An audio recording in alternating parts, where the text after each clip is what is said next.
Hello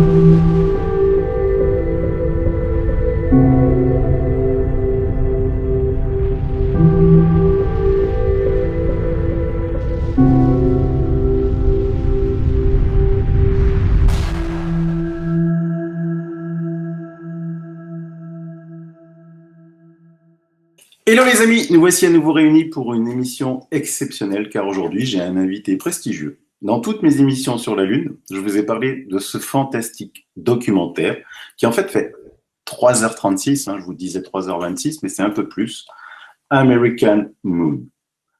Or, j'ai le plaisir aujourd'hui d'accueillir son auteur, monsieur Massimo Mazzucco. Ciao Massimo.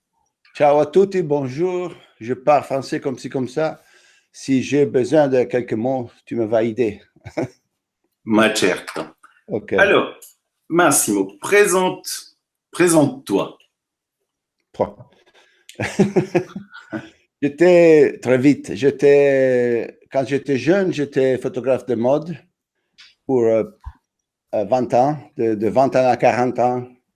J'étais photographe de mode. Je travaillais partout les revues les plus prestigieuses du monde. J'aimais beaucoup ça, mais arrivé vers 40 ans, je trouvais ça pas de satisfaction. Alors, j'ai changé, j'ai commencé à faire des films fiction pour le cinéma. J'ai fait 4 ou 5 de ça. Et j'ai allé à vivre à Los Angeles. Là, j'ai travaillé comme metteur en scène et comme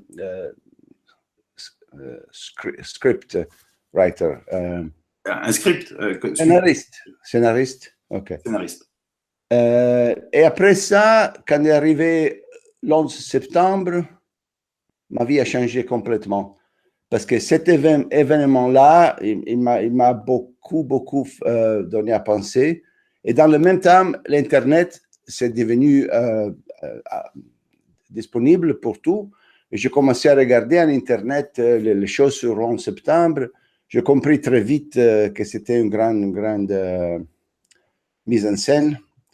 Mais je ne comprenais pas pourquoi, qu'est-ce que c'est les aspects plus difficiles de comprendre de l'11 septembre.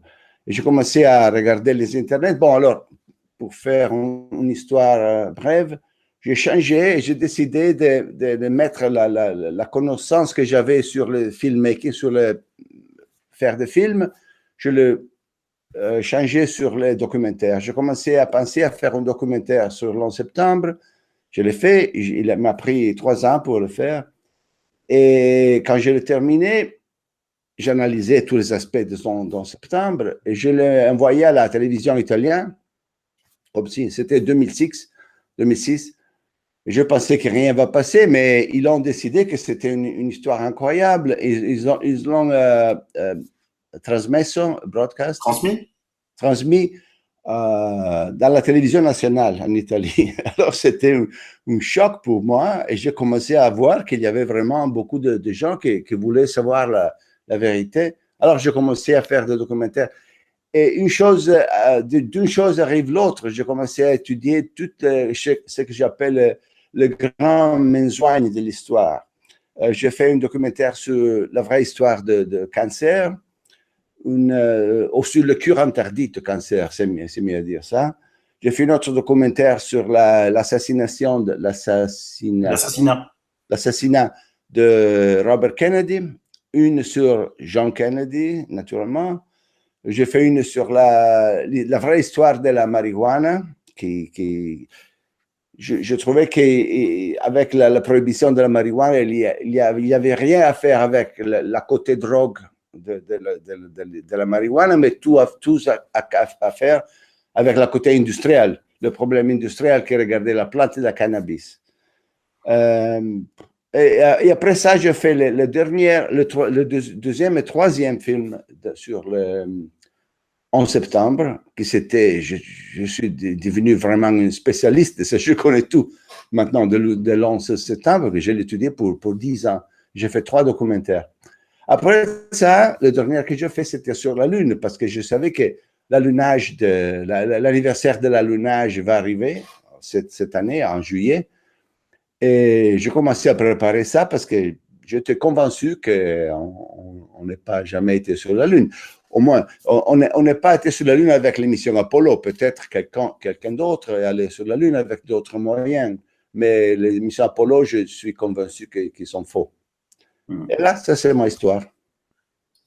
Alors, c'est vrai que moi, j'ai tout commandé de toi, hein, et mes abonnés m'ont demandé depuis déjà longtemps une émission sur le 11 septembre, parce que maintenant que j'apprends à te connaître, hein, tu travailles d'une façon, mais alors très très précise, tu vas dans les détails. J'ai un peu eu l'occasion de travailler avec toi en te donnant un tout petit coup de main là sur une émission sur la vaccination. Oh, j'ai vu comme tu étais très précis, mais vraiment au mot près. C'est juste incroyable et ça fait vraiment très plaisir de travailler avec des personnes comme toi. Et le travail que tu as fait sur le 11 septembre, je crois que c'est un fichier qui dure 5h30. 5 heures. C'est la raison pourquoi mes films sont très longs, c'est pas parce que je me répète toujours. La raison, c'est que je toujours aime présenter les deux côtés de le problème. C'est-à-dire, avant de tout, dans les deux cas, l'11 septembre et la Lune, par exemple, je fais un film où je présente les deux côtés de le problème. Je présente avant de tout le doute qu'on a, par exemple, pour la destruction de Tour Jumelle. Tour Jumelle. Après ça, je présente la version officielle, comment il explique ce problème. Et après ça, je contredis l'explication de le soi-disant débunker, ou lorsque défend la version officielle. Alors, c'est très compliqué parce que pour chaque argument, il y a 3 niveaux. Il y a le niveau de la critique, la réponse à la critique et la critique de la réponse. C'est pour ça. Mais là, tu as un travail complet. Le dernier film que j'ai fait, que je t'ai envoyé, je crois que tu le vas recevoir molto presto. Très bientôt. S'appelle en septembre le nouveau Pearl Harbor. Et ça, c'est considéré, pas pour moi, mais pas vraiment par tout le monde, le plus complet, le plus précis film qu'il y a sur l'11 septembre. Alors, si quelqu'un veut vraiment connaître toute la discussion qu'il y a eu pendant 2 ans sur l'11 septembre, ça, c'est le film qu'il faut regarder. Eh bien, on fera une émission, toi et moi, ensemble, sur le 11 septembre. Comme ça, on te fera connaître en France. Parce que effectivement, c'est un document que j'ai pas encore terminé, mais qui est exceptionnel dans les moindres détails. C'est juste assez hallucinant. Et exactement comme tu as fait pour American Moon, parce que pour American Moon, tu présentes effectivement dans le détail la généalogie des missions Apollo, hein, mais tu reprends aussi toutes les théories des débunkers professionnels qui tentent de prouver à travers elles que les Américains ont mis le pied sur la Lune, et ils sont nombreux, et tu réponds point par point à l'ensemble de leurs arguments qu'ils avancent pour se justifier. Et cerise sur le gâteau, tu t'appuies pour les contredire exclusivement sur des images, des vidéos de la NASA. Ah oui, la première chose que j'ai fait, c'était d'acheter tout le film officiel de la NASA. Rien, il ne faut jamais chercher quelque chose sur YouTube parce que tu ne sais jamais s'il a été retouché, s'il y a quelque chose qui s'est changé, peut-être la voix, le son a été changé. Non, avant de tout, il faut prendre la documentation originale.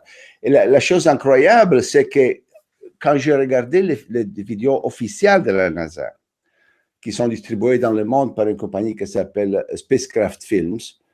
Et quand j'ai regardé cette vidéo, il a pris 3 mois pour moi, seulement pour regarder tous les vidéos de l'émission NASA, pour noter chaque minute qu'est-ce qu'il y a ici, là.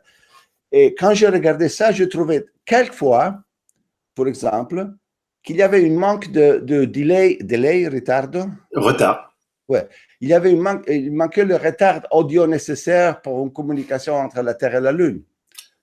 Tu sais, pour un signal radio, pour voyager de la Terre à la Lune, il prend 1 seconde 3 et il prend une autre seconde 3 pour retourner à la Terre par la distance.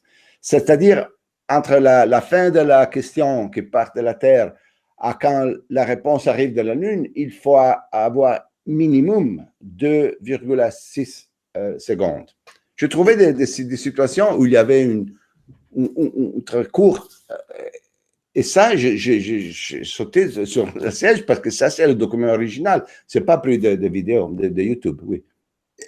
Eh bien, tiens, on va mettre justement un petit extrait de ton DVD sur ces délais. Parce qu'effectivement, pour aller à la Lune, c'est 1,3 secondes. Pour retourner, c'est 1,3. Dans le meilleur des cas, hein, parce que des fois, c'est beaucoup plus. Comme je l'explique souvent, des fois, vous voyez des journalistes en direct qui sont loin.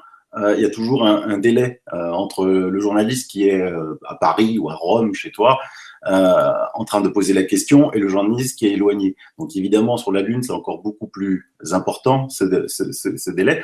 On va regarder un extrait tout de suite. Ceci est la piste audio originale. Et voici la partie qui contient la question venant de Houston. Et là, la réponse de l'astronaute.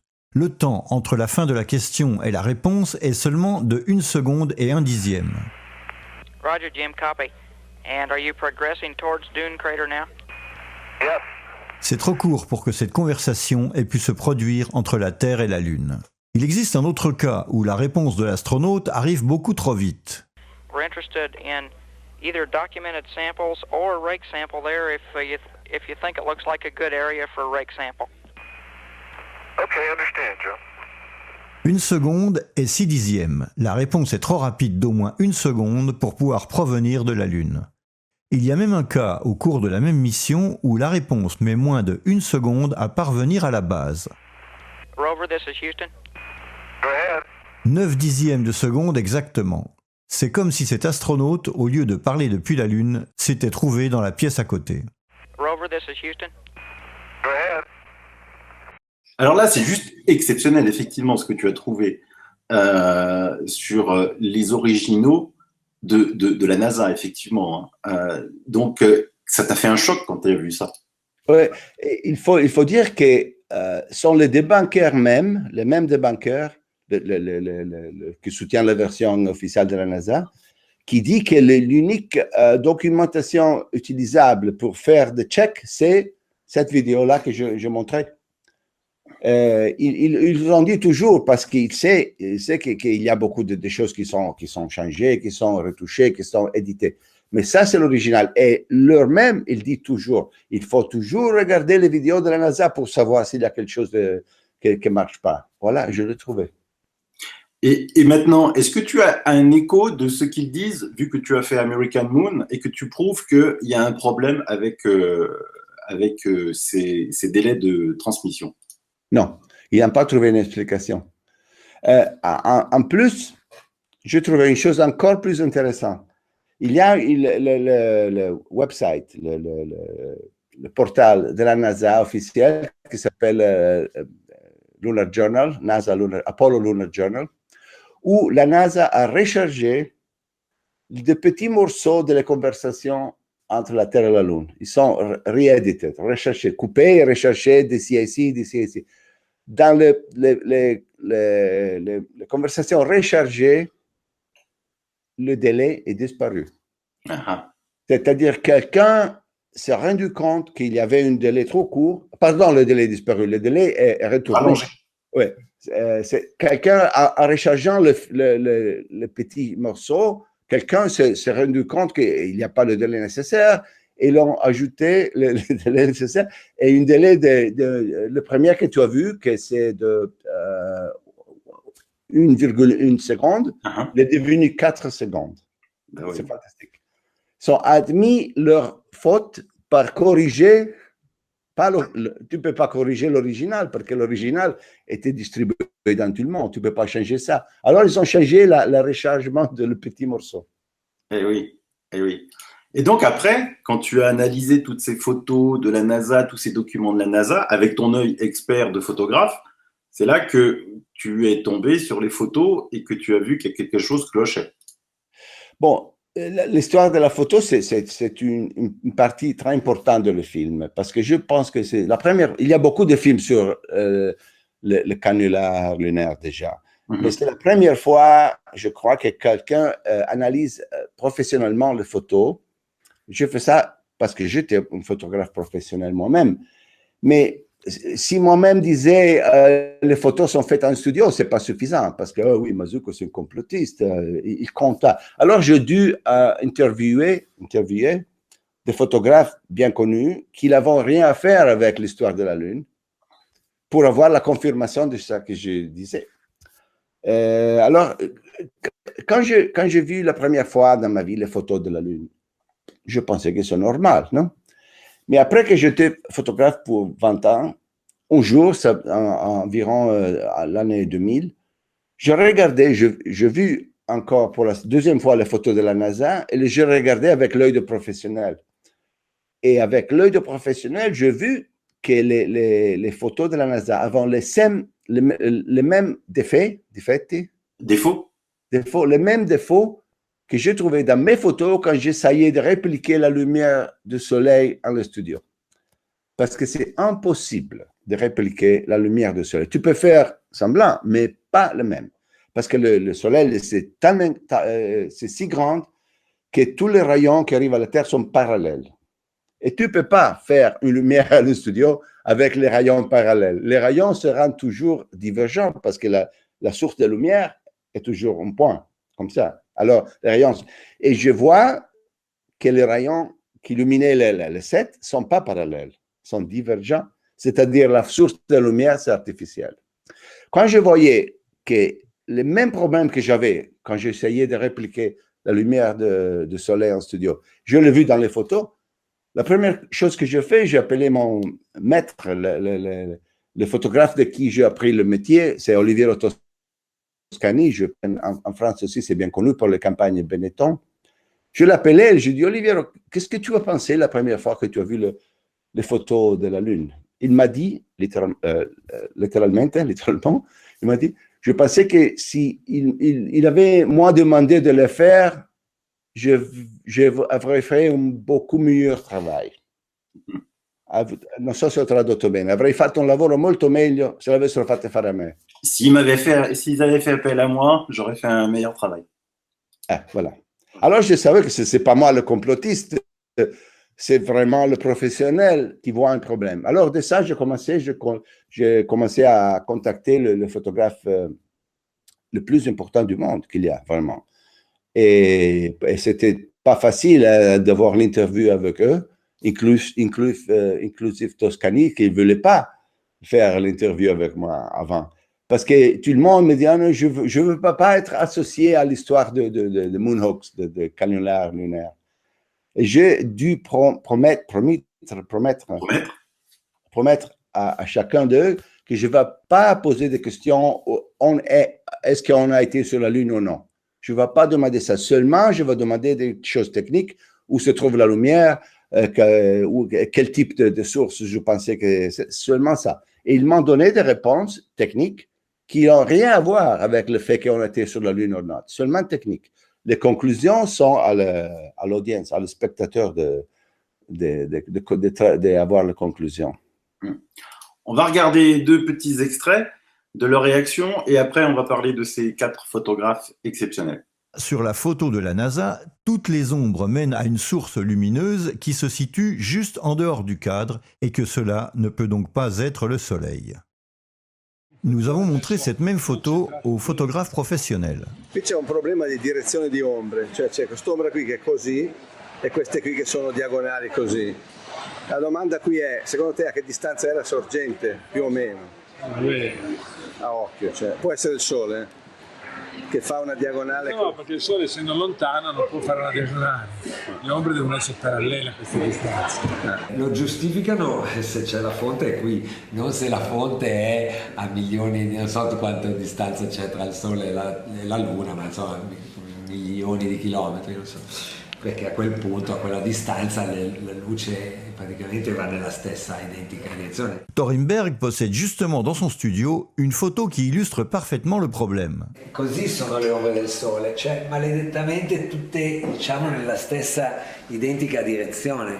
Perché il Sole, vedi, questo è un Sole al tramonto, no? Molto basso. Ma vedi come, voglio dire, nonostante la profondità dell'immagine, l'ombra è assolutamente parallela, non può andare questa di qua e questa cominciare ad aprirsi in questo senso, non ha nessun senso, non può essere. Il Sole è comunque lontanissimo, quindi queste ombre che vanno di qua e questa che va di qua non ha senso, vuol dire che il Sole è qua, cioè a qualche metro di distanza. Oh, guarda. No, dovrebbe esserci un palo qua. Se c'è un palo, vabbè, ma se io mi immagino qua un bel crane con un bel Ari da 12.000, fa totalmente queste luci qui, cioè quella luce che viene da qua viene qua e quella là va là. Look at the shadows here and the shadow there. Can this be this? No, but they're getting worse and worse, I have to say. Look, you have a picture, it's like one shadow comes from here, one shadow comes from here, and there's only one sun apparently. According to those shadows, where would you place the source more or less? It's here on the left. That's very funny. Because the source should be like here, because that would give a light like this, and that would give this shadow here. Right. But only if it's like a pretty close source. Qui c'è due tipi d'ombre. Come dici? Due tipi d'ombre, un'ombra che va per così e un'ombra che va per così. Ma è assurda questa. Qui c'è un'illuminazione che viene da questa parte e qui da questa. Quindi secondo te, giudicando questa foto, dov'è la fonte? Basta fare così, qui, più o meno qui. A questa altezza, fra l'altro. Quindi ovviamente non può essere il Sole. No, il Sole è all'infinito, quindi sono parallele. D'autres photographes professionnels sont également surpris de ces différences de lumière tout à fait inexplicables. È chiaro che qua c'è una caduta di luce strana. Il Sole arriva così, ma è strano che qui sia più buio che lassù, sembra un riflettore messo non centrato bene. Anche qui che è strano perché sta sorgente luminosa. Sembra ci sia una lampada con attorno un riflettore, tipico delle lampade da studio. La scurezza della parte scura di qua, della parte in ombra qua, è superiore alla parte in ombra qua. E non dovrebbe essere. Dovrebbe essere uguale. Qui effettivamente ci si domanda cos'è che crea questa fascia di ombra, perché in teoria è un deserto e quindi sì, anche qui no, perché è più scuro qui, cioè sembra come che non c'è motivo che queste colline sia, perché il Sole è a milioni di chilometri, sì, potrebbe essere lo scuro dovuto, diciamo, al fatto che il Sole sta tramontando, è radente, ma radente fa delle ombre semmai più lunghe, ma non questo tipo di ombra. Se fossimo in una sala di posa o se avessimo puntato un grande faro in questa scena, per quanto grande sia il faro non può mai avere una luminanza come quella naturale del Sole e quindi per forza si creano delle cadute di luce. In studio hanno molto senso, in effetti diciamo in studio questo è giustificabilissimo, però qui non ha molto senso, dovrebbe essere piattamente, uniformemente illuminato dal Sole. Sì, e le cadute qua sono pazzesche. It's very funny. That is totally spotlight. But it's totally spotlit. No? It's not like at all a big light coming over there. Yeah, that is funny. That is like totally lit. It's absolutely true. And I know these pictures, I've never thought about it. Meno è più scuro il terreno di lontananza. Sì. E non si capisce perché. Non si capisce perché. Il Sole dovrebbe illuminare il terreno. Tutto da tutte le parti, è all'infinito la luce praticamente, no? E sono illuminate queste cose qui, il terreno dovrebbe essere come qui. Infatti. Solito discorso. Dà la sensazione di uno spot. Qui, sì. Proprio un sirio, ecco. Un grande sirio. Un sirio, pour ceux qui ne sont pas du métier, est un gros et puissant projecteur de cinéma. Donc là, dans les extraits qu'on a vus, on voit qu'il y a un énorme problème effectivement avec les ombres, avec le soleil, et que ça ressemble à ce qu'en photographie on appelle hotspot, fall-off, des termes que vous connaissez vous très très bien. Oui. Et ça, c'est un des plus gros problèmes que j'ai vu immédiatement dans les photos de la Lune. Parce que si tu fais une photo d'une campagne illuminée par le soleil, toutes les parties de la campagne sont illuminées à la même intensité. À côté ou à loin, c'est la même luminosité. Parce que le soleil, comme on a dit, c'est très grand. Si tu utilises une source artificielle, il y aura toujours une place plus illuminée qui s'appelle hotspot, c'est-à-dire le point chaud. Et plus que tu es loin de le hotspot, ça devient toujours plus sombre, plus sombre, plus sombre. Tu ne peux pas illuminer une campagne infinie. Non, il y a toujours un hotspot et après. Et dans les photos de la NASA, tu vois bien qu'il y a la partie plus illuminée dans le centre de la photo, mais au loin, ça devient plus sombre.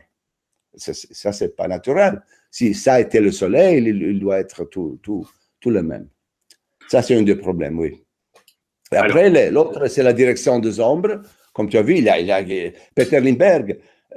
Il dit, mais c'est ridicule. Il a dit, c'est ridicule, ça. Il y a deux soleils sur la Lune ou quoi? Parce qu'il y a un ombre qui va comme ça, une ombre qui va comme ça. Alors, il faut expliquer une chose technique pas facile pour comprendre, parce qu'il y a une grande discussion dans l'environnement de la discussion sur la Lune. Il y a une grande discussion sur la direction des ombres. Il y a quelquefois que c'est justifié d'avoir des ombres divergents ou convergents. Ce n'est pas toujours nécessaire qu'ils soient parallèles. Si vous avez le soleil à l'épaule, dietro di te, derrière, les ombres que tu vois, ils seront toujours convergents parce que c'est la perspective qui fait ça. Si le soleil est en face et tu illumines comme ça, les ombres que tu vois sont toujours divergents par la perspective. Mais si le soleil est à côté, à 90 degrés, alors il faut être parallèle. Et ça, c'est où tu veux pas le truc. Alors, il ne faut pas chercher seulement des photos où les ombres sont convergents ou divergents. Ça, ce n'est pas suffisant pour trouver l'erreur. Il faut trouver une situation où la source de lumière est à 90 degrés. Dans cette photo-là, tu dois voir toutes les ombres complètement parallèles. S'ils ne sont pas parallèles, elles divergent comme ça, c'est-à-dire que la source, c'est à côté de la frame, ce n'est pas le soleil. Et ce que tu expliques, c'est exactement l'argument que les débunkers professionnels, parce qu'il y en a partout dans le monde, en France, il s'appelle Seb Janiak, expliquent. Il met effectivement une photo avec des cailloux, avec un soleil rasant, tu vois, et donc effectivement, comme tu dis, les ombres convergent, et il dit, vous voyez, elles ne sont pas parallèles. Et ça, c'est des purs débunkers professionnels qui font ça. Ils font confusion intentionnellement, il fait confusion entre le plan vertical de l'image et le plan horizontal. Si tu as la lumière arrière de toi ou en face, c'est-à-dire tu photographes dans le plan vertical, tu ne peux pas juger la direction des ombres parce que tu ne vas jamais savoir si c'est la perspective due à la lumière ou à l'objectif que tu utilises. Mais quand tu établis que la lumière est à côté, là, c'est nécessaire d'avoir des ombres parfaitement parallèles. S'ils ne sont pas parallèles, ce n'est pas le soleil. Alors, c'est ça qui est fantastique dans ton documentaire, c'est que tu arrives à avoir 4 énormes photographes de renommée mondiale. Alors, on a compris que Oliviero Toscani, effectivement, que tout le monde connaît en France, parce que c'est lui qui a défrayé plusieurs fois la chronique avec ses campagnes publicitaires sur Benetton. D'ailleurs, tiens, on va les présenter. Avant de ça, je te dis une petite histoire, parce qu'il c'est une histoire qui a commencé à Paris, l'histoire de Benetton. Je te présente, j'étais l'assistant de Toscani dans ce jour-là. On était en un studio à Paris, a 1979, quindi 79 ou 80 peut-être. J'étais assistant de Toscani. Et il avait cette photo, on devait faire des photos avec de petits garçons comme ça. Il y avait 3-4 garçons blonds, beaux, très parfaits, très rien. Et je rappelle Toscani qui me regarde, il m'a dit, come dici, che noia. Quel ennui. Quel ennui. Sorte à la rue, je m'a donné 100 francs, il dit, porte quelqu'un qui est différent. Je suis ennuyé de ce blonde parfait comme ça, le modèle blanc comme ça. Je sortis à la rue avec 100 francs, je trouvais une noire, une chinoise, et je leur importais. Oh, il a dit, oh, voilà, changez tout. Et ça, c'est comme est née la campagne de United Colors of Benetton. Elle est née comme ça, du moment de la nuit complète pour la beauté, la classique. Allez, on les présente. Et merci pour l'histoire avec Oliviero, c'est fantastique, quoi. On les présente. Venons-en maintenant à l'un des aspects les plus connus et débattus de toute la question lunaire, les photos des missions Apollo. Pour les analyser en détail, nous nous sommes appuyés sur l'expérience de plusieurs photographes de renommée mondiale qui ont travaillé pour les revues les plus prestigieuses du monde. Ce sont tous des photographes qui exerçaient déjà leur profession dans les années 70 et qui utilisaient quotidiennement les mêmes appareils photo et les mêmes pellicules que ceux utilisés par la NASA pour les missions Apollo. Nous vous les présentons brièvement. Tony Thorimbert, reporter, portraitiste, photographe de mode bien connu. À partir des années 70, il a travaillé pour les revues les plus prestigieuses en Italie et dans le monde. Thorimbert a aussi signé plusieurs livres de photos et a fondé une photo factory où il tient régulièrement des séminaires sur les techniques photographiques.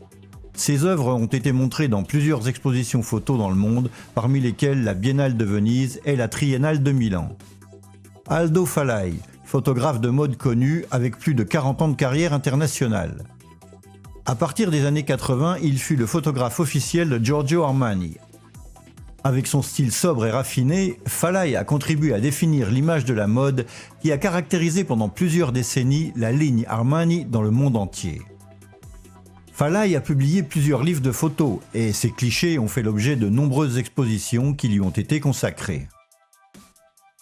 Oliviero Toscani, photographe de mode connu dans le monde entier. À partir des années 70, il a littéralement révolutionné l'image de la mode avec son style anticonformiste.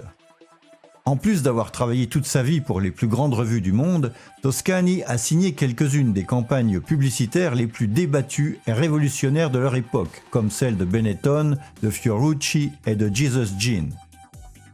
Peter Lindbergh. Au sommet depuis plus de 40 ans, Lindbergh a commencé à être connu dans les années 80 pour avoir découvert et lancé sur la scène mondiale celle que l'on a appelée les supermodèles, l'équipe composée de Cindy Crawford, Linda Evangelista, Naomi Campbell, Tatiana Pattis, Kate Moss, Christy Turlington, qui ont dominé la scène de la mode internationale dans la dernière décennie du XXe siècle. Lindbergh est le seul parmi les professionnels de la photo à avoir été appelé pas moins de 3 fois pour réaliser le prestigieux calendrier Pirelli en 1996, en 2002 et en 2017. Photographe préféré de nombreuses stars du cinéma, de Charlotte Rampling à Penelope Cruz, de Uma Thurman à Nicole Kidman, Lindbergh est aujourd'hui considéré tout simplement comme l'un des plus grands photographes au monde encore vivant. L'auteur de ce film, Massimo Mazzucco, a également travaillé plus de 20 ans comme photographe de mode, collaborant avec d'importantes revues en Italie, aux USA, en Allemagne ou encore en Australie. Voilà. Alors, comment tu as fait pour avoir ces 3 autres monstres de la photographie, Tony Thorimbert, Aldo Falai et Peter Lindbergh? C'était la partie plus difficile de tout le film. Je commençais à inseguire, come si dice? Suivre. À suivre beaucoup de photographes, pas seulement ces 4. Je suis 7, 8, le plus fameux, le plus important du monde. Ça fait 3 ans avant, quand je commençais, je savais que ça va être la partie plus difficile. Et je commençais, et j'ai obtenu les interviews presque à la fin de film. C'est-à-dire, j'ai pris 3 ans parce que ces gens-là, non seulement ils sont très, très, hanno paura di compromettersi. Ils ont peur de se compromettre. Voilà. Mais ils sont très, très, très, very busy. Ils sont très occupés à travailler. Et un jour, Toscani m'a dit, oh oui, tu veux faire l'interview? Parte maintenant et viens les îles Canaries demain matin à 8h. Ok, je dis, est-ce qu'il y a peut-être une autre possibilité? Oui, entre moi, je suis à Moscou. Viens à Moscou, ou sinon, viens au Brésil la semaine prochaine. C'était comme ça avec ces gens-là. Ils sont toujours en voyage, toujours. Et quand, par exemple, Peter Lindbergh est venu une fois en Italie à faire une exposition à Torino, à Turin, je me trouvais là le matin à 8 heures. Je ne le connais pas. J'étais présenté par quelqu'un et il m'a donné 10 minutes seulement pour tout l'interview. Je savais que j'avais Peter Lindbergh, le maître absolu de la lumière naturelle. J'avais 10 minutes pour présenter les photos. Heureusement, il a vu immédiatement le problème. Il n'y avait pas de problème à me le dire. Et il m'a dit, mais ici, c'est pas possible ça. Hein. Il y a de la lumière, il y a de la lumière artificielle, c'est pas possible de faire comme ça. Sinon, je l'aurais fait.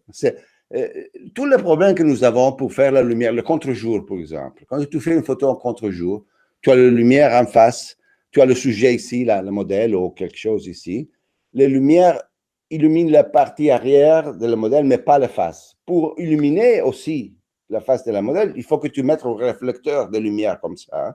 Alors, la lumière arrive comme ça, rebond sur le réflecteur et elle arrive à la face. Sans ça, tu ne peux pas le faire. Et je savais que sur la Lune, il n'y avait pas de réflecteur, pas de lumière supplémentaire, pas de rien de tout. Et même, il y a le LEM dans la sombre avec le soleil à l'arrière, parfaitement illuminé. Ça, c'est impossible. Et oui, et puis ça, on le voit bien dans ton... Il faut dire, dans ce cas-là, il faut dire que le débunker, il a une réponse. Il dit que c'est la très grande sable blanche qui retourne toute la lumière de l'arrière. Il fait comme ça, mais c'est pas vrai. Ça, c'est facile de démontrer. Mais là, il y a une réponse minimum. Il y a aussi une autre réponse que quelqu'un a cité beaucoup de fois, c'est-à-dire NVIDIA, la compagnie de software. Ça fait 2 ans, 3 ans. Ils ont sorti avec une vidéo qui dit, il a démontré comme la lumière peut être réfléchie sur l'astronaute, parce que c'est l'autre astronaute qui le vêtement est blanc, qui reflète la lumière. Mais ça, dans le film aussi, j'explique pourquoi ça, c'est pas possible. Oui, tout à fait. Parce qu'il y a eu, et c'est ça qui est bizarre, c'est que dans tous les pays, il y a des débunkers professionnels qui font des tournées. Tu m'as présenté, moi je ne le connaissais pas dans ce DVD, Paolo Attivissimo, qui fait des tournées. Il vit de quoi, ce monsieur, de ces petites conférences-là pour débunker pour débunker, pour aider la NASA. Et puis il y a aussi les fameux Mythbusters, que tout le monde connaît, qu'on a déjà tous au moins vu une fois à la télé, qui ont essayé d'argumenter pour prouver. Et là aussi, tu les démontes point par point. Et eux, par contre, c'est un petit peu plus difficile parce qu'ils sont un petit peu filous. Hein. Filous, c'est-à-dire un peu fourbetti? Si. Si, c'est vrai, c'est comme ça. Il n'y a pas de contradictoire. Et quand il fait l'émission, il dit que c'est ce qu'il veut. C'est facile de faire comme ça. Mais je montre où ils ont utilisé des petits trucs pour changer le résultat qu'ils ont voulu obtenir. De fait, les photographes professionnels pensent que pour obtenir un résultat de ce type, il est nécessaire d'utiliser soit de grands panneaux réfléchissants, soit des lumières additionnelles placées du côté du photographe. La tesi, diciamo, del complotto dice: siamo sulla Luna, non c'è nemmeno il cielo, non c'è l'atmosfera a farti da riflesso. Ormai qui è chiaro, cioè questa luce non corrisponde a questa, diciamo. Esatto. In effetti è vero, non corrisponde. Diciamo, guardandolo attentamente da un punto di vista, diciamo dovrebbe esserci un pannello bianco qua, perché la luce sia così. Cioè questo qui, ma neanche se tu sei in riva al mare, hai un riverbero, hai una cosa che va così, con la luce così protetta, ma questo in effetti è veramente incredibile. Anche qui, guarda che dettaglio c'è qui. Cioè, dove c'è la luce è bene, dove c'è l'ombra non si vede un cazzo. C'è un buco nero. Invece qui avrebbe senso se qua ci fossero tutti dei pannelli di polistirolo, ma grandi però. Così che illuminazione. Caspita, cioè. È possibile avere, senza l'atmosfera che fa del riflesso, un controluce con esposizione quasi uguale qui e qui, in luce diretta e luce riflessa? Ci vuole un riflettore, insomma, un controluce così.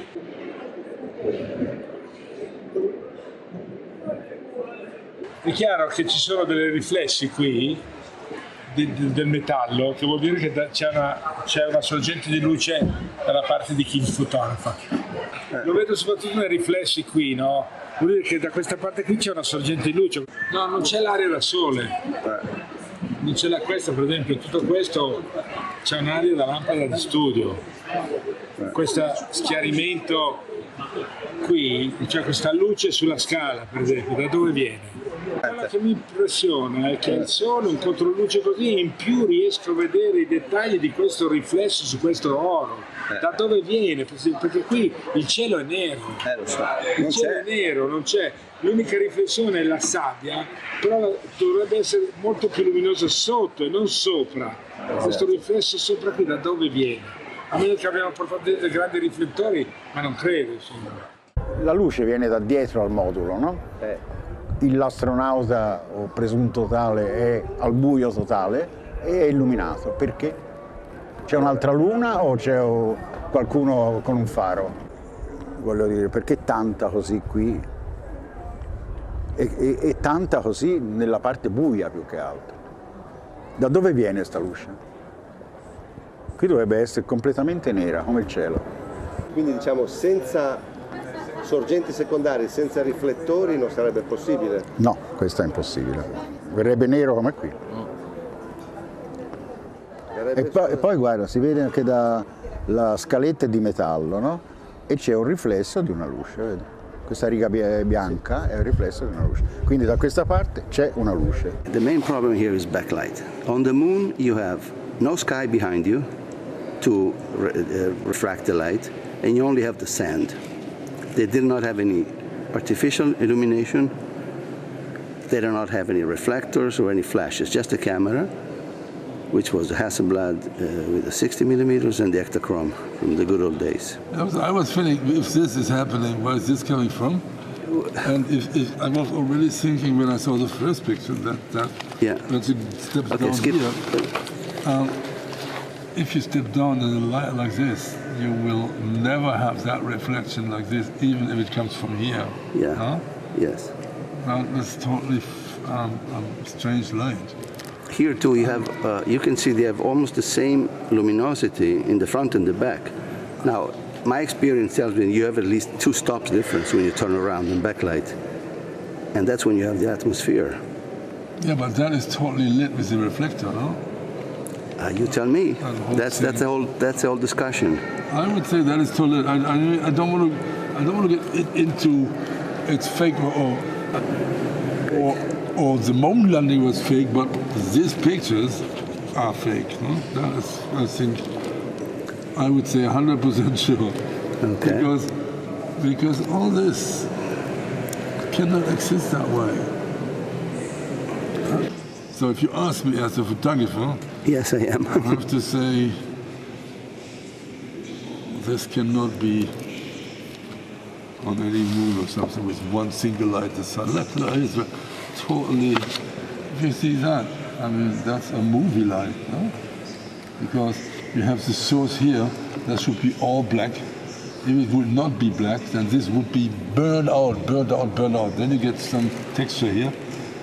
But like this is absolutely impossible. Absolutely impossible. Oh, what happened there? That's supposed to be the sun. Does that look like the sun to you?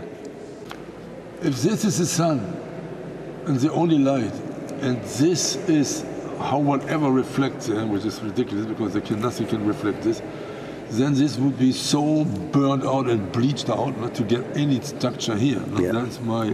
same as the others have said the same thing. That would be unbelievable. If this is the sun, and there must something be here, because that would be just black. So what is it? Yes. Yeah, this is impossible without reflectors. That is really impossible without reflectors. Okay. Avec ce commentaire, Thorinbert résume parfaitement l'opinion des photographes professionnels. Le foto avrebbero dovuto essere state fatte sulla Luna portandosi un'attrezzatura da studio. Non so se questo ha molto senso. Se qua ci fossero dei grandi pannelli bianchi, diciamo, deve essere proprio tutto un set con tutto ben riflesso, diciamo. Et de fait, ce n'est pas un hasard si dans le décor d'IMAX, ils ont utilisé de grands panneaux réfléchissants placés derrière le LEM pour répliquer fidèlement les photos de la NASA. Une source de lumière derrière le module lunaire, des panneaux qui réfléchissent cette lumière et la renvoient éclairer la partie du LEM qui se trouve dans l'ombre. De cette façon, la luminosité de la partie à l'ombre est parfaitement équilibrée avec celle du terrain éclairé directement par la source lumineuse. Exactement comme sur les photos des missions Apollo. Et ces photographes que tu as interviewés, au départ, ils s'étaient intéressés à, pour eux, les Américains avec la Lune. Tous les 4 étaient convaincus qu'on était sur la Lune. Même Toscani aussi. Hein. Il m'a dit, pourquoi tu veux faire ça? Naturellement, on était sur la Lune. Et je dis, bon, seulement je veux faire des questions techniques, pas des questions de la Lune. Mais tous les 4, à la fin de l'interview, ils m'ont dit, mon Dieu, ça c'est vraiment, je n'ai jamais vu ça avec l'œil de professionnel, mais c'est vrai, il y a vraiment de gros problèmes ici. Ils sont fausses. Et Lindbergh, il dit dans le film même, il dit, I don't want to say if we went to the moon or not, je ne veux pas dire si on était ou non sur la Lune, mais ces photos sont fausses 100%. Ouais. Et c'est vrai, il le dit.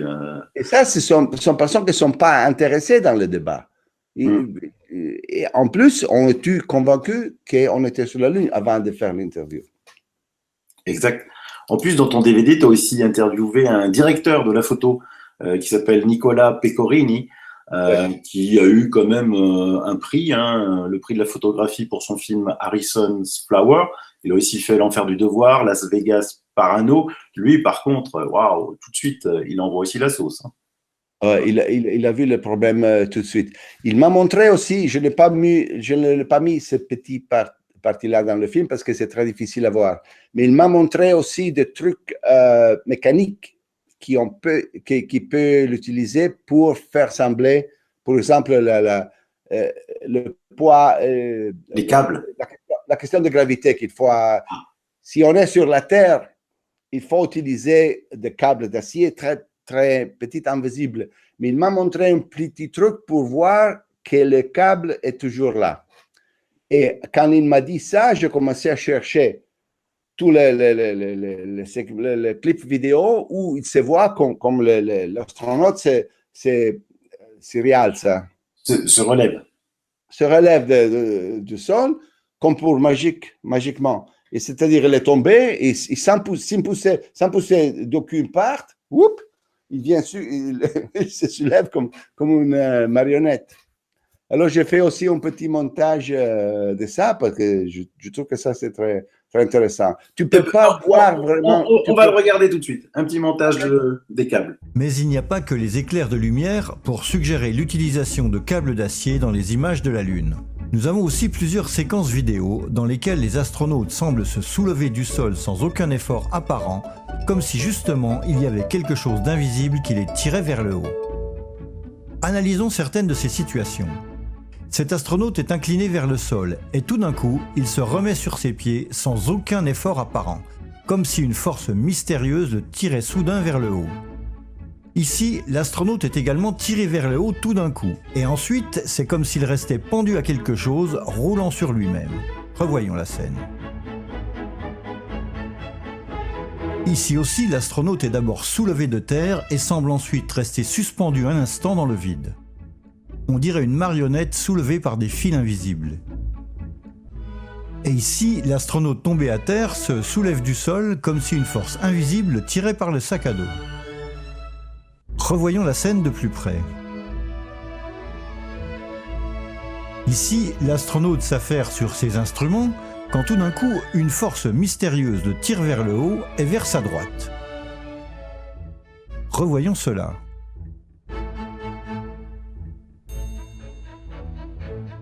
Il y a même une situation où l'astronaute se plaint de ne pas pouvoir se remettre debout et semble presque attendre que quelqu'un le soulève. L'astronaute attend jusqu'à ce qu'une force mystérieuse le tire vers le haut. Dans cet autre cas, l'astronaute tombe en avant mais reste étrangement suspendu en l'air. En y regardant de plus près, il semble même qu'il reste tout d'abord suspendu au-dessus du sol et qu'ensuite, une force mystérieuse le tire vers le haut. Et là, nous avons un cas apparent de lévitation.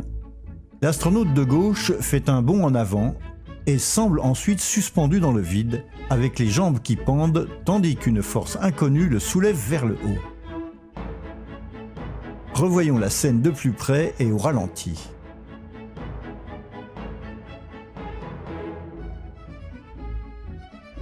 Et enfin, il y a un exemple vraiment curieux. Regardez le mouvement que réussit à faire cet astronaute avec ses jambes, d'abord en avant, puis en arrière, sans s'appuyer sur quoi que ce soit. On dirait même que ses pieds glissent librement, d'abord vers l'avant, ensuite vers l'arrière, sur le terrain en dessous de lui. Si l'on redresse l'image en mettant l'astronaute verticalement, on voit encore mieux que celui-ci ne se redresse pas simplement sur la pointe des pieds, mais que c'est toute la partie inférieure de la jambe, depuis le genou jusqu'en bas, qui glisse d'abord vers l'avant, puis vers l'arrière. Mais comment est-ce possible de glisser ainsi en même temps des deux pieds, d'abord en avant, puis en arrière, sans qu'une force vous maintienne en même temps soulevé du sol? Voilà, on a vu cet exemple, petit extrait de ton DVD, mais c'est juste extraordinaire. L'exemple où l'astronaute est en lévitation, là, devant la capsule LEM. Les pieds sont dingues, les pieds sont morts. Et dans le vide. Et dans ton DVD, ensuite, tu as cherché, tu t'es dit, s'il y a des projecteurs, s'il y a un câble, à des moments, je vais pouvoir avoir le reflet de la lumière sur ce câble. Et tu as réussi à trouver plusieurs exemples qui n'ont rien à voir avec l'antenne qui est derrière le sac à dos. Oui, j'ai trouvé seulement 2 cas dans lesquels tu vois une petite flèche sur le câble d'acier, beaucoup plus haute, parce que les autres notes sur le sac à dos, ils ont une petite antenne. 30 cm. Alors, le débunker, il dit toujours, oh non, ça c'est l'antenne. Et oui, c'est peut-être l'antenne, peut-être le câble. Mais il y a 2 cas où le reflet apparaît à 1 mètre sur la tête de l'astronaute. Ça peut pas être l'antenne, il doit être le câble qui prend de la lumière pour un instant, un frame seulement. Et tu le vois, et si tu fais stop, tu vois qu'il y a un petit flash sur la tête de l'astronaute à 1 mètre d'auteur. Et ça peut pas être l'antenne. Non, ça peut pas être l'antenne, effectivement. On le voit bien dans ton DVD. Ensuite, tu as analysé autre chose, et que ça, les débunkers, ils aiment bien débunker, mais qui est très, très, très intéressant.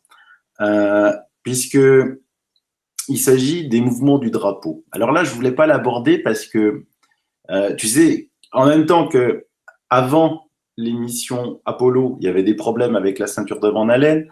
Pendant, il n'y en avait plus du tout. Aujourd'hui, il y a des problèmes avec la ceinture de Van Allen. Pour l'atmosphère de la Lune, c'est pareil. Avant l'émission Apollo, on savait qu'il y avait une atmosphère sur la Lune. Pendant, il n'y avait plus du tout d'atmosphère sur la Lune. Et après l'émission Apollo, depuis 1997, on a officialisé qu'il y avait une atmosphère sur la Lune. Et puis là, récemment, en plus, maintenant, il y a des articles qui disent qu'il y a plein de petits tremblements de terre sur la Lune, que les sismographes qui sont installés, les Russes aussi ont installé des sismographes sur la Lune, en ont comptabilisé, par exemple, 11 000 entre 69 et 77, ce qui fait quand même à peu près 3,6 tremblements de terre par jour. Alors, mais ce qui est intéressant, c'est que pendant l'émission Apollo, les Américains n'ont jamais parlé de ces tremblements de terre. Pendant l'émission Apollo, les Américains n'ont jamais parlé de cette atmosphère. Pendant l'émission Apollo, les Américains ont toujours voulu démontrer qu'il n'y avait pas d'atmosphère sur la Lune. Et c'est normal, puisque, en fait, s'il y a une atmosphère, pour repartir avec le LEM, pour atteindre l'espace, ça nécessite beaucoup plus de puissance et de carburant. Et là, tous les calculs sont supposés être faux. Et donc, c'est assez drôle, et on va voir une petite vidéo où toi, tu analyses ces mouvements de drapeau. Eh bien, des situations où le drapeau ondule sans que personne ne l'ait touché, nous en avons trouvé au moins 3. La première est extraite d'une séquence TV sur Apollo 15. Ici, un astronaute se fait prendre en photo par son collègue à côté du drapeau américain. Ensuite, l'astronaute sort du champ sur la gauche. Après quelques secondes, un des deux astronautes repasse devant la caméra en se dirigeant vers le LEM. Mais après son passage, on voit osciller le drapeau sans que personne ne l'ait touché. Revoyons ça.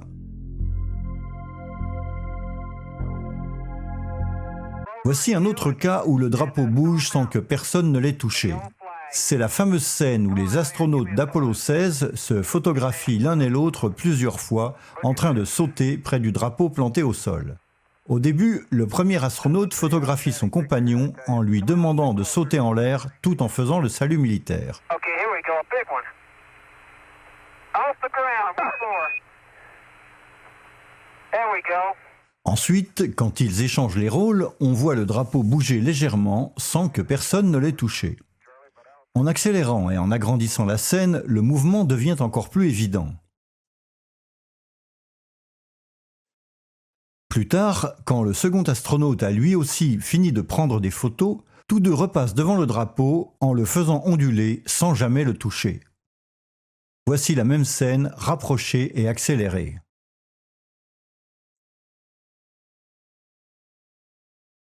Il y a ensuite un cas extrêmement intéressant où le drapeau bouge tout seul, et ce, à plusieurs reprises, alors que les astronautes se trouvent déjà à bord du LEM. 15 minutes passent, au cours desquelles rien ne se produit. Puis, à un moment donné, sans que personne n'ait pu le toucher, on voit le drapeau qui oscille et entre partiellement dans le champ de la caméra sur le côté droit. Après environ 15 secondes, le drapeau bouge dans le sens inverse et revient à sa position originale. Mais après 20 secondes, à nouveau, le drapeau entre dans le champ, comme s'il y avait un léger courant d'air qui le faisait se déplacer. Le drapeau reste visible pendant environ une demi-minute et disparaît à nouveau. Passe encore 2 minutes avant que le phénomène ne se produise une troisième fois. Le drapeau entre dans le champ de la caméra et disparaît. Puis il revient dans le champ en oscillant avant de disparaître définitivement de notre vue. Voilà, donc là, on a vu ces mouvements du drapeau. Ça t'a pris beaucoup de temps quand même pour trouver ces petits détails-là. Hein. Bon, il y a le premier de 3, c'est d'Apollo 15, elle était déjà trouvée par quelqu'un d'autre. Je savais déjà où elle était. Les autres 2, je les trouvais moi-même. Et je les trouvais par hasard parce que j'étais en train de chercher quelque chose d'autre. Alors, j'ai bougé vite avec la fast forward sur le film. Et quand tu bouges vite, j'ai vu le drapeau qui fait comme ça. Oh, je retournais à voir. Tu ne peux pas le voir, le bougement du drapeau, si tu vas à vitesse normale. Mais à vitesse accélérée, tu vois qu'il fait comme ça. Je l'ai vu pour pure chance, par hasard. C'est vrai, comme tu dis, que maintenant, on dit qu'il y a une petite atmosphère sur la Lune. Mais je pense que quand tu vois une astronaute qui passe à côté de le drapeau, et le drapeau fait comme ça, je crois qu'on est en un studio là. C'est très difficile d'affirmer que c'est l'atmosphère de la Lune. Parce que même s'il y a, la même NASA dit que l'atmosphère est très, très légère, pratiquement inexistant. Alors, c'est jamais suffisant pour bouger un drapeau qui a un poids relativement lourd. Seulement, j'ai fait la distribution de DVD maintenant. Il n'y a encore pas une chaîne de télé qui veut le transmettre. Ne veut pas le transmettre. Ils ont tout regardé, ils m'ont dit, oh, c'est bien travail, c'est intéressant, on va vous appeler, et ils ne veulent pas. Je pense que c'est une chose que c'est trop déstabilisante, spécialement à 1 mois ou 2 mois avant de l'anniversaire, le 50e anniversaire de la Lune. Quiconque montre cette film en télévision va être immédiatement licenciato, come si dice. Licencié. Licencié, c'est pas possible. Après ça, aussi, ce que j'ai fait sur John Kennedy a été passé à la chaîne télé, à la 5 italien de Berlusconi. Incroyable. Mais Berlusconi a fait une émission sur l'11 septembre. C'est sa chaîne, la 5 italien. Ouais. Mais pas sur la Lune, non. C'est marrant que le 11 septembre, où tu démontres quand même cet affreux truc qui a quand même fait des milliers de morts, passe à la télé, qu'ils n'osent pas passer quand même le canular de la Lune. Parce que même si c'est un canular, il n'a pas provoqué de mort. Les temps ont beaucoup changé dans les dernières 10 ans. Ça fait 10 ans, 2006-2007, c'était encore possible, ici en Italie, je ne sais pas en France, mais je pense que c'est la même chose. C'était encore possible de faire une discussion balancée entre la version A et la version B. Aujourd'hui, les temps ont beaucoup changé. Comme on dit, le pensiero unico. La pensée unique. La pensée unique, c'est universel maintenant. Oui. Où tu te mettre dans le cadre qui est prévu. Si tu es dehors ou tu es hors le cadre, tu n'existes pas pour la télé aujourd'hui. C'est beaucoup changé dans 10 ans. Je pense qu'il va changer encore de plus. Encore de plus. Je suis en train maintenant de faire un travail sur le vaccin. Et tu verras, quand le travail sera prêt, je pense que même dans le YouTube et Facebook, il ne sera pas possible de le voir parce qu'il y a déjà une censure, pour exemple, sur le Novax, aussi en YouTube et en Facebook. Ça, c'est terrible parce qu'on n'a pas plus de moyens de communication si on ferme ça. Oui, je confirme, hein, c'est tout à fait pareil en France, c'est la pensée unique et de plus en plus. Hein, et de plus en plus, depuis que Macron est au pouvoir chez nous, c'est terrible. Et Sarkozy, c'était pas mieux. Hein? Non, c'était pas mieux, mais comme tu disais, il y a quelques années, on pouvait dire beaucoup plus de choses. Et plus le temps passe, la fin, on peut discuter quelque chose.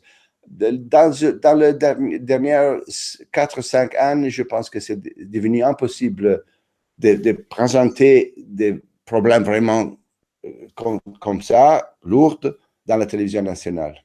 Petite télévision locale, oui, peut-être même, pas télé nationale. Les chaînes nationales, non.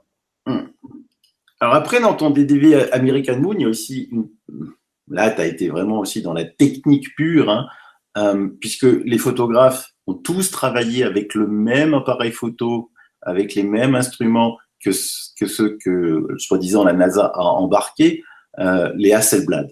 Et là, tu parles de problèmes d'appareil photo, tu parles de problèmes de pellicule, et tu as été voir aussi le responsable des missions spatiales Apollo chez Hasselblad. Il était très gêné, le monsieur. Ça, ce petit clip, c'est pris de notre documentaire qui s'appelle What Happened on the Moon, fait par ils sont allés interviewer les responsables des Hasselblad. Mais les Hasselblad sont des machines très, très, très délicates, très parfaites, sont les meilleures machines de medium format qu'il y avait au minimum. Maintenant, c'est tout digital, c'est tout numérique. Mais avant, quand il y avait la pellicule, la Hasselblad, c'est la Rolls-Royce de caméra. Mais c'est aussi la plus délicate. Et si tu penses que cette caméra a continué à fonctionner à moins 100 degrés, sotto, a meno 100 gradi sotto. Moins 100 degrés. À moins 100 degrés. Sur la Lune, c'est incroyable. La dilatation thermique et la contraction thermique de le métal, ouais. Le métal, et il bloque la caméra si tu vas à moins 20 degrés. Là, déjà, la Hasselblad arrête de fonctionner. Mais sur la Lune, magiquement, à moins 100 degrés, il fonctionnait parfaitement. Dans la sombre, pas dans le soleil. Hein. L'astronaute descend de l'ELEM dans la sombre. Il a la caméra ici. Il reste dans la sombre pour 30 minutes. Après 30 minutes, sans jamais sortir dans le soleil, il commence à faire des photos. C'est-à-dire que cette caméra a été à une température de moins 5 degrés. C'est vrai que sur la Lune, la dispersion de la chaleur, c'est moins parce qu'il n'y a pas l'atmosphère. Alors, c'est seulement par irradiation. Mais 30 minutes sur 30 minutes, si tu laisses 30 minutes à irradier, la température descend. Aussi, la pellicule, le même problème avec les pellicules. La pellicule se casse. À moins 100 degrés, la pellicule devient comme de glace. Tu ne peux pas la rembobiner. Voilà. Un autre problème que je trouvais que c'est incroyablement non expliqué, c'est le problème de radiation sur la pellicule.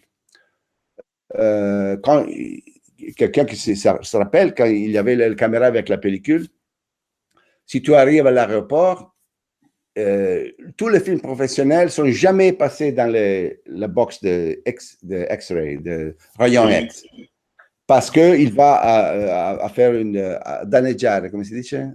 Endommager le film. Et ça, c'est seulement 2-3 secondes dans le rayon X.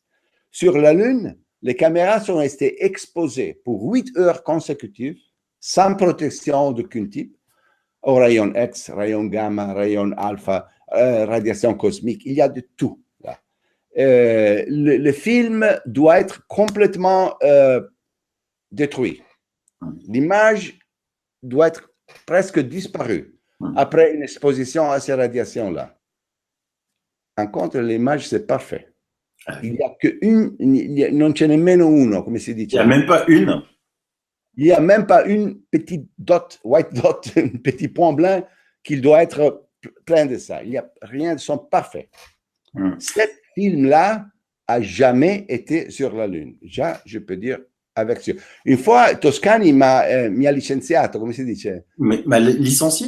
M'a licencié parce qu'en retournant d'un voyage qu'on a fait de travail en Grèce, on est arrivé de course à l'aéroport, on était à la dernière minute, j'ai mis le film, la valise avec le film à les rayons X.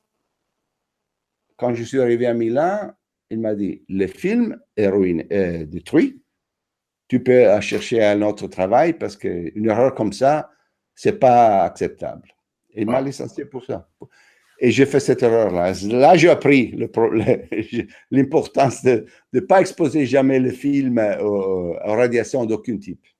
Oui, et dans le reportage, il y avait, je ne sais plus si c'était Peter Lindbergh qui disait que si jamais, quand il partait en voyage, il mettait ces pellicules encore vierges sous le rayon X, il les mettait directement à la poubelle. Oui, ou tu les passes au côté. Par exemple, quand tu as le temps à l'aéroport, tu arrives à l'aéroport, tu dis, pas dans les rayons X, examiner, et quelquefois, il a vu quelqu'un qui ouvre chaque film, une par une, pour voir qu'il y a vraiment un film là, mais ils sont passés à côté de la machine X-ray, rayon X. Ils ne sont jamais passés dans la machine. Et en plus, ces appareils photo ils n'avaient aucune protection sur la Lune. On les voit bien dans les vidéos, c'est vraiment la Hasselblad classique, quoi. Mais il n'y a pas de protection, même dans la cabine, même dans le LEM, il n'y a pas de protection pour les rayons cosmiques. Les rayons cosmiques, ils voyagent à une vitesse, je crois, de 2000 km à seconde. C'est une chose incroyable, la vitesse. Il peut perforer qualunque cosa. Même le LEM. Quand tu sors, il y a seulement la caméra ici, et tu restes pour 8 heures consécutives dans ce bombardement de...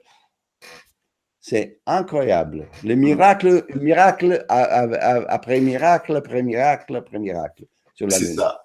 Sans compter que le nombre impressionnant quand même de photos qu'ils faisaient. Parce qu'ils avaient plein de choses à faire. Ils avaient à vérifier le LEM, ils ont fait des prélèvements, ils ont fait plein de choses, mais ils ont eu le temps de faire plein de photos. Et en fait, c'est un autre sujet, mais si tu prends tout le temps que prennent quand même pour faire des photos, parce qu'ils ne s'amusaient pas à faire quand même des photos en rafale, tu t'aperçois que ça cloche, quoi. Si. Il y a un autre problème aussi avec les photos. Quand j'utilise le film Ektachrome, que c'est le film utilisé par la NASA, qui c'est pas de négatif, c'est diapo, non? C'est transparent. C'est-à-dire qu'il faut que, quand tu fais la photo, l'exposition, il doit être parfait. Tu ne peux pas corriger rien après. Si tu utilises le négatif, tu peux toujours, si un peu sombre, un peu trop lumineuse, tu peux toujours changer la print et tu le fais juste. Mais la diapo, comme tu l'as fait, ça a la sorte et c'est ça. Tu ne peux pas le changer. Alors, il faut toujours avoir une exposition exacte. Quand on travaillait avec l'Ektachrome, qui c'est le plus difficile film qu'il y a, on fait, pour chaque photo, on fait toujours 3 expositions pour mesurer la lumière, la machine qui mesure la lumière. Si tu dis, par exemple, f8, tu fais toujours une shot à f8, une à 8.11 et une à 5.68, c'est-à-dire plus moyen et minus moyen. Tu as toujours 3 pour avoir le juste. Dans la Lune, sans l'exposimètre, sans la machine pour mesurer la lumière, toutes les photos sont justes. Il n'y a pas +1 et -1. Non, ils sont les meilleurs photographes que le monde a jamais connus. Ils n'ont jamais trompé sur le photo. Il y a peut-être 5 ou 10 qui ne sont pas corrects la lumière, mais il y a 6000 photos qui sont parfaites. 6000 6000, oui, les 6 missions complètes sont presque 6000 photos dans le voyage. C'est énorme. Non, pas sur la surface de la Lune. Hein. Oui. Tout le voyage complet, le départ, le voyage à la Lune, le retour à la Lune, mais la grande majorité sont faites sur la surface de la Lune. Ils sont tout comment on changeait la pellicule? Oh non, ça c'est possible parce que tu ne changes pas la pellicule physiquement, tu changes le chargeur, le caricatore, comme se dit. Le chargeur, oui. Le chargeur, c'est la partie arrière de la caméra. Ici, c'est le corps de la caméra. Ici, c'est l'objectif. Ici, il y a le chargeur que tu changes comme un chargeur. Tu removes et tu mets l'autre. Et après, tu lèves la protection de la lumière. Alors, le film s'est chargé dans le LEM, pas sur la surface de la Lune. Alors, ça, c'est techniquement possible. Il y a beaucoup de situations quand tu vois les vidéos de la Lune où tu vois que les astronautes changent effectivement le chargeur de la caméra. Il faut avoir une déjà prête dans ta poche. Tu le sors, tu le changes, tu mets l'autre. Et là, tu as une autre 24 ou 36 ou 60 photos nouveaux à faire. Ils n'avaient pas des chargeurs spéciaux. C'était pas des chargeurs. Ils sont plus grands. Ils sont plus grands que le normal. Je pense qu'ils sont arrivés à avoir 140 scatti, 140 shots dans un seul film, avec un chargeur plus grand que normal. Mais en point de l'autre, il faut le changer. Tu ne peux pas continuer à l'infini à faire des photos. Une autre chose curieuse que je trouvais comme photographe, c'est par exemple qu'il fait 4, 5, 6, 7, 8, 20 photos de la même chose. Quand tu as un numéro limité de pellicules, je vais à voyage, par exemple, faire des photos de la mode. Je pars avec un certain numéro de films. Chaque film me donne un certain numéro de shots. Je compte dans ma tête. Je suis très attentif de non sprecare, come si dice. De ne pas gaspiller. De ne pas gaspiller 10 shots, 10 photos dans la même pose. Je fais une photo, 2 peut-être. Et après, je bouge à l'heure sur la Lune, il y a un numéro limité de pellicules, numéro limité de shots, mais il fait peut-être 10, 15, 20 shots identiques. Inexplicable. Puis il y a un autre phénomène que mais je retiens plus le nom, c'est le phénomène, tu sais, quand tu as le soleil dans ton dos, l'ombre que ça dessine, quand c'est le soleil, ça fait très net, et quand c'est un projecteur, ça fait des petites frisures, je ne sais plus le nom. L'ombre projetée par le soleil sur le terrain doit être nette, parce que le soleil, c'est à une distance infinie, presque infinie, alors les rayons sont parallèles, et l'ombre, si tu utilises une source qui est plus à côté, alors le bord sera toujours confus, un peu. Il sera effectivement, il sera pas net, quoi. Il sera pas net, exact. C'est un nom allemand, l'effet Anschwein, Heiligenschein. Heiligenschein. Heiligenschein, yes. Ça, c'est un effet différent. C'est un effet que quand tu as le soleil à ton dos et tu photographes le terrain, et tu auras toujours une partie, comme un hotspot, c'est comme un hotspot, c'est la même chose. Mais ça passe seulement quand le soleil est exactement à l'arrière de toi. Parce que c'est le centre de l'image. Et les deux bancaires utilisent toujours l'effet Heiligenschein pour expliquer les hotspots, les points chauds. Mais il faut faire attention parce que la Heiligenschein, ça passe seulement quand le soleil est exactement arrière de toi et dans l'axe de l'objectif. Alors, c'est la Heiligenschein. Sinon, c'est un hotspot, c'est une autre chose. Ah oui. Ils sont de petites différences avec qui le debunker joue beaucoup parce que les gens ne connaissent pas les différences techniques. Hein. Tu as déjà assisté à une conférence d'un debunker comme ça, comme Paolo Attivis, Simon? Assister? Non, jamais. Je pense que je ne pouvais pas entrer là. Et ils me feront sortir immédiatement. Moi, je l'ai vu dans le YouTube. Il est publié dans YouTube. Je l'ai pris de là, hein, la conférence.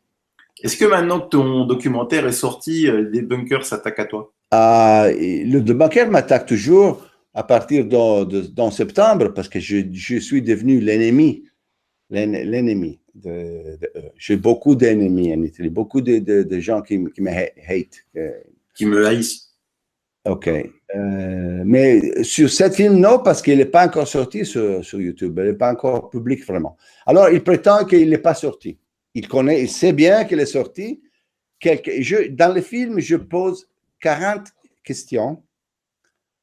Si vous voulez voir les questions, après vous trouvez les questions dans le film. À la fin de chaque chapitre, je pose des questions précises. Si c'est vrai ça, alors expliquez pourquoi. Si c'est vrai ça, alors expliquez pourquoi. Comme ça. Les mêmes 40 questions sont reproduites dans mon website, Luogo Comune. Et si vous allez vous chercher l'icône de American Moon sur le Luogo Comune, vous cliquez là, vous arrivez à les 40 questions qui sont avec les photos, ils sont en anglais, en français et en italien. Mais seulement 2 ou 3 en essayer de répondre, mais ce n'est pas vraiment possible de répondre. Est-ce que tu peux expliquer comment c'est possible de faire le mien comme ça? Non, tu ne peux pas expliquer ça. Ce sont des questions rhétoriques, c'est-à-dire, ce ne sont pas des vraies questions. Est-ce que les 4 photographes, à la fin, ils étaient déçus? Non, je ne sais pas. Lindbergh, non, il était très content. Et il m'a dit, allez, force, combatti, vai avanti, continue comme ça. Toscani, c'est toujours je ne suis pas sûr. Maintenant, il me dit qu'il n'est pas sûr qu'on était sur la Lune. Et je dis, Olivier, c'est toi qui a démontré avec ton interview que les photos sont faites. Peut-être, je ne sais pas. Parce qu'il y a une autre explication intéressante sur la Lune. Quand quelqu'un doit reconnaître que les photos sont faites sur la Terre, il y a toujours quelqu'un qui dit, peut-être qu'on était vraiment sur la Lune, mais les photos non sono venute bene. Les photos n'ont pas réussi, n'ont pas réussi. Alors, on a dû les refaire sur la Terre. Oui, mais il y a aussi le direct. Mais exactement. Il y a la direct vidéo et si tu regardes avec attention la direct vidéo et les photos, c'est sûrement pris dans le même set et le même jour et la même place. Parce que les photos et les images de vidéo sont identiques. Et comme la direct était en direct, c'est-à-dire que les photos doivent être faites ou même au juillet 20 1969 ou avant, mais pas après. Exactement. Exactement. Et puis après, dans ton DVD est tellement riche, il y a vraiment de tout. On voit aussi tous les problèmes qu'avaient ces missions Apollo, les problèmes techniques. Vraiment, c'était comme tu l'as présenté. Faut vraiment l'acheter ce DVD parce que jamais quelqu'un n'a autant détaillé les problèmes techniques qu'il y avait avant le départ. Et toute cette cascade de démissions, de rapports, les morts mystérieuses, les démissions mystérieuses, la démission de James Webb, c'est juste impensable. Il faut dire une chose, parce que la version qu'on appelle version alternative, la version du canular, c'est pas vraiment une version qui est à 180 degrés opposée à l'autre. C'est-à-dire, les deux versions, la version officielle et la version alternative, ont déroulé parallèle jusqu'à 1967. Jusqu'à 1967, les Américains ont vraiment essayé d'aller sur la Lune. C'est là, 2 années avant de la limite, que quelque chose a changé. Alors, je pense qu'ils se sont rendus compte qu'ils ne vont pas arriver à faire le techniquement. Alors, il avait seulement 2 solutions. Admettre en face du monde entier, on n'est pas capable d'arriver sur la Lune, qui aurait été une défaillance incroyable pour les Américains, impossible même de penser pour ça, ou utiliser les simulateurs qu'ils avaient déjà en place, avec qui on peut simuler une mission complète. Si tu regardes l'image d'alunissage, par exemple, d'Apollo 15, les vraies images de l'alunissage, et les images de simulateurs faites avant de partir, ils sont presque identiques. C'est-à-dire que où ils sont vraiment capables de reproduire les conditions qu'il va trouver sur la Lune après 2 ans, ou ils ont utilisé l'image du simulateur pour faire sembler qu'ils sont allés sur la Lune. Là aussi, c'est un gros chapitre de ton DVD, c'est que tu montres effectivement la reconstruction complète du montage de la Lune en studio pour justement permettre le guidage sur le simulateur. Ça, et puis après, tu évoques le fameux Stanley Kubrick. Parce que moi, j'ai découvert entre-temps que dans Stanley Kubrick, avant d'avoir fait 2001 de l'Odyssée de l'espace, qui est sorti en cinéma en février 1968, sur ce film a eu l'aide de scientifiques de renommée mondiale, mais a eu l'aide aussi de la NASA. Il a eu les derniers instruments, on va dire, les dernières caméras robotisées. Il a eu, c'est lui qui a inventé le front projection. Il a eu de l'aide incroyable. Il a eu de l'aide, peut-être il a donné de l'aide à la NASA. C'est un two-way. C'est un two-way. Il y a beaucoup de choses qui sont très similaires. Il y a des suspects très forts que Kubrick a aidé la NASA à faire sembler le voyage. Je crois que c'était plus que Kubrick, c'était les hommes de Walt Disney. Un groupe, parce que la technique que je vois pour faire sembler l'alunissage, le détachement de l'âme de module de commande qui va vers la Lune, par exemple, cette technique de double layer, c'est exactement la technique que Disney a utilisée pour le carton animati, comme se dit. Dessin animé. Pour les dessins animés. C'est exactement la même technique de layers. Je vois qu'ils ne sont pas, la qualité de l'image de l'ELEM qui se détache du module lunaire et va vers la Lune, il y a une densité différente de l'image arrière de la Lune, de la surface de la Lune. C'est-à-dire que ce sont deux images séparées, mises ensemble avec des layers. Une autre surface, une sur l'autre, comme ça. Oui. Brown et Walt Disney, on était très, très, très amis. Très. De grands fascistes des années 50 en Amérique. Walt Disney était un fasciste déclaré, et Von Braun vient de l'Allemagne naziste. Ils ont trouvé beaucoup de choses à parler entre les deux. Exactement. Eh ben, moi, je souhaite que ce American Moon, tu en as, alors tu étais en rupture de stock, tu en as de nouveau en français? Oui. Si quelqu'un veut... Je mets le lien dans le descriptif si vous voulez le commander, c'est 15 €, je crois. 15 €, sì. C'est 15 €. Et franchement, c'est un délice, quoi. C'est 3 heures. Il y a aussi la possibilité d'acheter. Je fais 2 versions en français. Ça, c'est en français aussi. Aussi, je fais le nouveau Pearl Harbor en français aussi. C'est le film de sur l'11 septembre à 5 heures. Et vous pouvez acheter les deux ensemble pour un prix réduit. Eh bien, on fera une émission pour présenter le 11/9. On verra si en France, il y a des télés qui seront aussi courageuses qu'ont été les télés italiennes pour passer tes documentaires. Je les mettrai en relation avec toi. Moi, je vais essayer de trouver une télé courageuse pour parler de cet American Moon, parce que là, le mois de juillet va arriver, on va être inondé. Ça commence déjà en France. Je ne sais pas si en Italie ça commence, mais en France, dans des radios, les 50e anniversaire, c'est partout. Ça, c'est pourquoi cette film-là, il n'est pas facile de le voir maintenant, parce qu'il y a toute la dimension de la propagande, de la célébration de l'anniversaire, et personne ne veut pas être... Je te dis une histoire petite. L'année passée, en septembre, j'ai soumis au presentato Et j'ai présenté.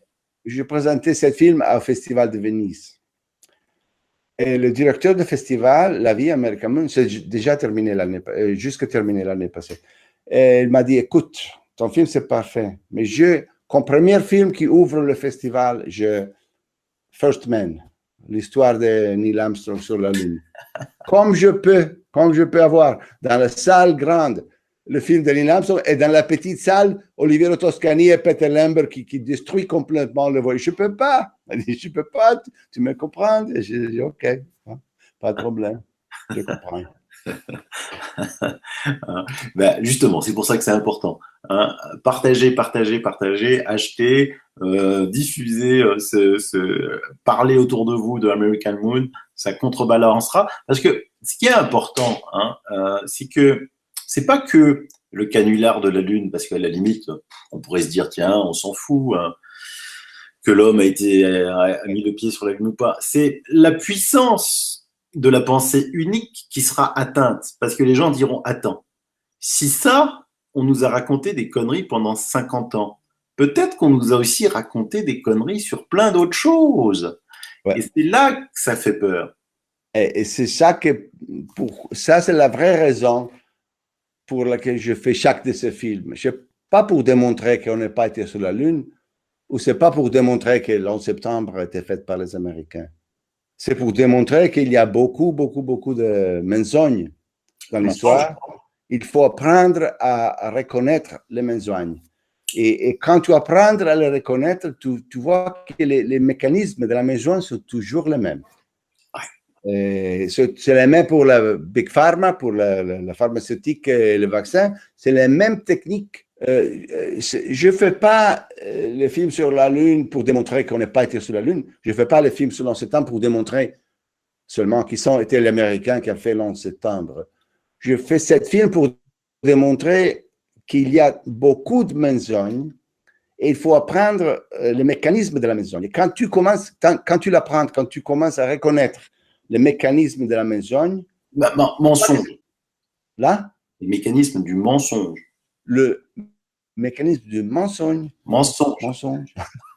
Je ne peux pas arriver à parler bien français. Ah non, mais t'inquiète pas, j'ai plein d'amis italiens, ils ont un problème avec le E français. Alors, quand tu apprends à reconnaître ce mécanisme-là, tu le reconnais toujours. Et c'est le même mécanisme pour la Lune, pour la Big Pharma et l'histoire du vaccin, ou pour l'11 septembre, ou pour beaucoup d'autres choses. Exactement. Et c'est ça qui leur fait peur.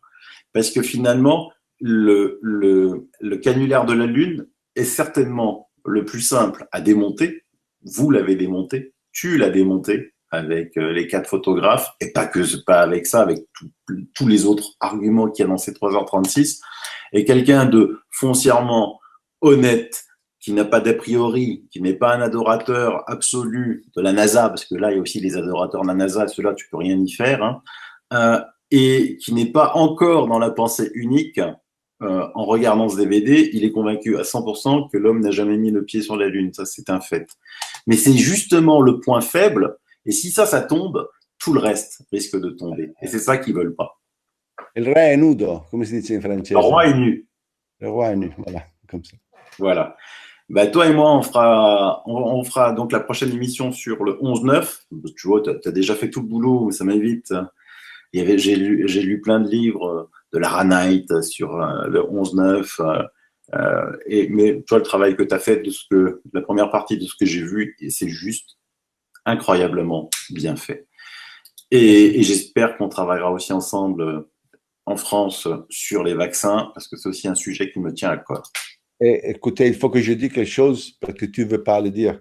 Je voudrais te remercier pour avoir donné ta voix dans le premier chapitre que j'ai fait sur les documentaires de vaccins, qui va être online la semaine prochaine. C'est avec la voix de Silvano Trotta en français. Et c'est là que je me suis aperçu de l'extrême professionnalisme de Massimo. C'est mot pour mot, pas une virgule qui doit manquer. C'est ça que ça fait plaisir. Massimo, je te remercie. Je sais que tu as un agenda chargé, que tu as attendu là maintenant. Merci de nous avoir consacré une partie de ton samedi matin pour la France. Je mets les liens pour commander American Moon, mais aussi si vous êtes intéressé, vu que Massimo a fait l'effort extraordinaire de faire de les mettre en français sur le 11-9, hein, allez-y, régalez-vous. C'est des superbes idées de cadeaux ici. Hein, si vous voulez faire des cadeaux, éveiller des gens autour de vous qui sont un petit peu endormis, ça fait du bien. Plus on est d'éveillés, mieux c'est. Merci à toutes. À la prochaine. À la prochaine, Massimo. Voilà. Ciao. Ciao à tutti. Ciao.